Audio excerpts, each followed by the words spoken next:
Okay, hello and welcome to the long-term user review of the Lake MX332 cycling shoe.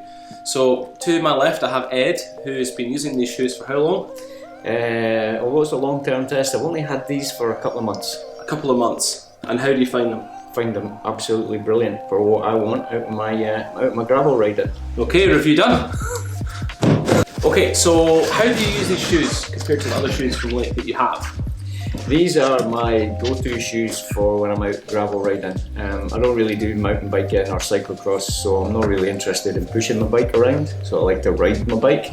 So super stiff sole, dead comfortable, really easy to get the pressure right with the two boas. The uppers are pretty hard wearing.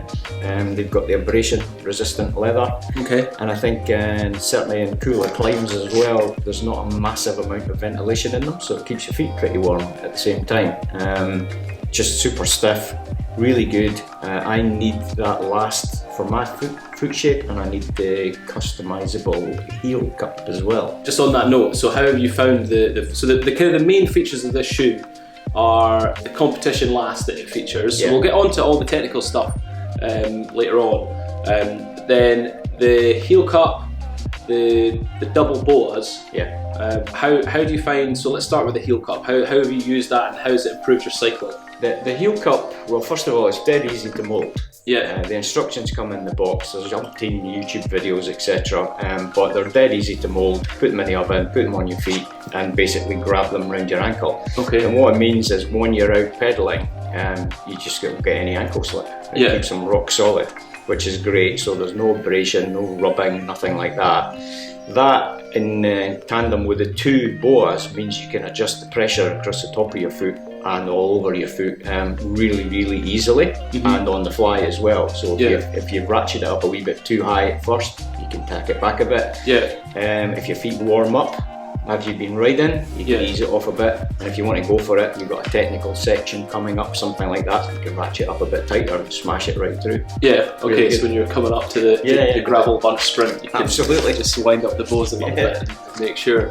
I think one of the things that we were talking about earlier that was interesting to me was you mentioned that you use these shoes for particular days and times or bikes that you have. So for instance, where when you're using these shoes, you're probably not going to be unclipping and putting your foot down that much. You're more going to be using this shoe for like cross-country mountain biking as such, or gravel biking, when you're not having to worry about potentially having to dab a foot. No, I'm not a fan of taking my bike for a walk, so I really like to get on my bike and ride my bike, and not worry about jumping off and on and off and on.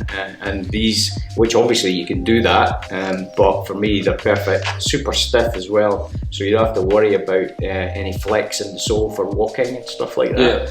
There are other models in the range which would let you do that, but for me these are perfect for the way I like to ride my gravel bike. And then as such, like, you're a bit of a Lake cycling shoe fan, so you've got like these mountain bike shoes, just the mountain bike shoes. You've got these MX332s, the MX219s. You've got the CX332. And then what else do you have? I've got the winter ones as well, the CX176. And then we've spoken a little bit about lasts, so I was wondering how you find the shape of this last. So these are the MX race last. The other shoes you have are the competition ones, so they're not quite as aggressive. And I wondered if there's a difference in how your feet feel from these MX race lasts compared to the MX competition last shoes that you have. And like, is there a reason why if you could only have one shoe, you would want this one or you'd want the other one as a user? Certainly in the MX range, I would go for this, because it's my go-to shoe for gravel riding. On the other shoes that we'll talk about later, there's a potential for a little bit more off the bike when I use them, and they're a bit more comfortable for that. But again, for me, I use these. They're a good weight, they're really hard wearing, the sole's really good, the power transfer's more than adequate for someone of my capability, and I like the look of them as well.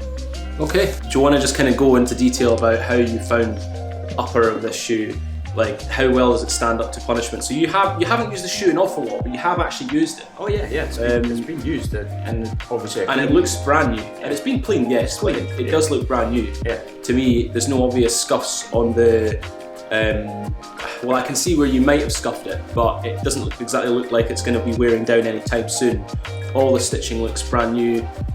All of the glue, if you like, that holds the upper onto the lower, there's no obvious places where that's kind of come up. Yeah. It feels solid, like in your hand. Yeah. The rubber feels like, you're gonna have a lot of hiker bike in there. Although you don't really like walking your bike, as you said, but you've got plenty of grip if you do need it. You can actually put spikes in these as well. Yeah, you can. Yeah.